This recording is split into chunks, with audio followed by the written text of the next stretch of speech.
Hey there, Comp2 folks. I hope you are having a good thaw out, although by the time you get this message, it might be freezing again. But today, as I'm making this video, it's supposed to be like 60 degrees. Rainy as all get out, but sometimes I'll take that. Okay, let's go ahead and slide down here to the week that we're in, and February 17th through 23rd is the week we just finished, so we are now in week 7. Wowzas, right? Okay, so moving into March, I wonder if March is going to come in like a lion or a lamb. Do you believe in all that superstition? Sometimes I feel like maybe I do. I'm hoping that these rough couple days that we might be experiencing are indication that March will leave us just feeling really warm and toasty. Can you tell I'm a warm weather person? All right, what are we doing this week? If you're watching this, you're on the right track because I'm going to give you some information today that hopefully will help you and actually improve your grade. If you haven't already checked out your attachment in the grade book or the assignment area that I always call the Dropbox, I did attach tons of comments on your paper. So don't delete that or don't ignore that. Make sure you go back and look at that because I generally set a goal for your next paper through those comments. As I'm talking about this paper that we're working on this week, will you please attach by copying and pasting the feedback form? You fill out the top part, I fill out the bottom part, and part of the feedback form will have this chart on it, and I will highlight where I feel like you're at. And as you evaluate yourself, some of you are using this rubric. I love that you're using the rubric to evaluate yourself to see why you think you got the grade you did. Great. Reflective practice. Good job, you.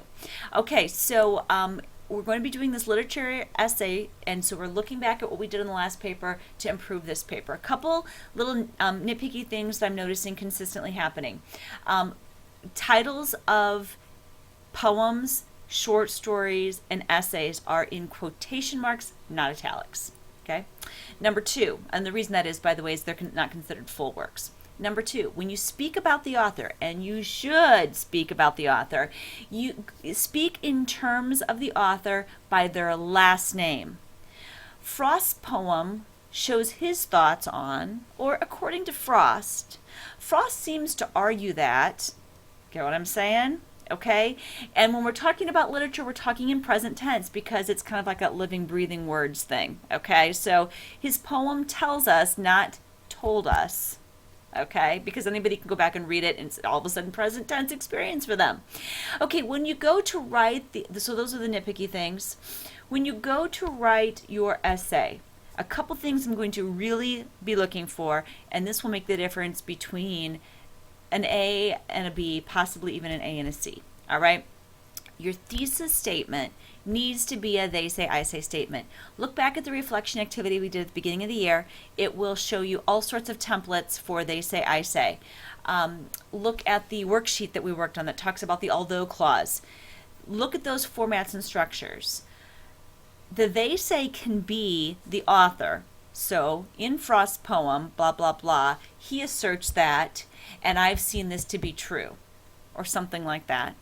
Or it could be, while some may read this poem interpreting it as instructions on how not to write, I believe the author has something else in mind. Okay? Do you see how I kind of combined some they say, I say? And I kind of left it a little bit flaky at the end. You add more detail, the thicker your thesis, the more you have to write about. So we want that element of argument.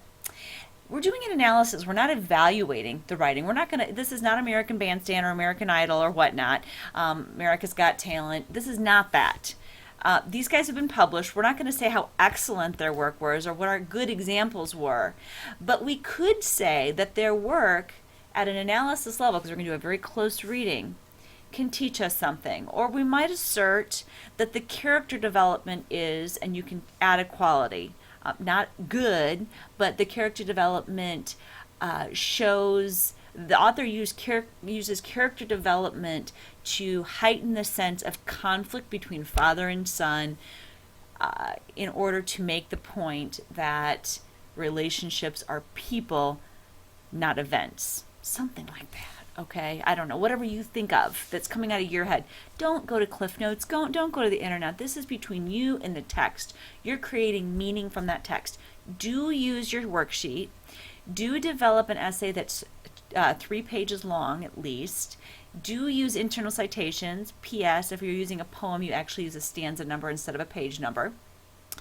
And do include your feedback worksheet.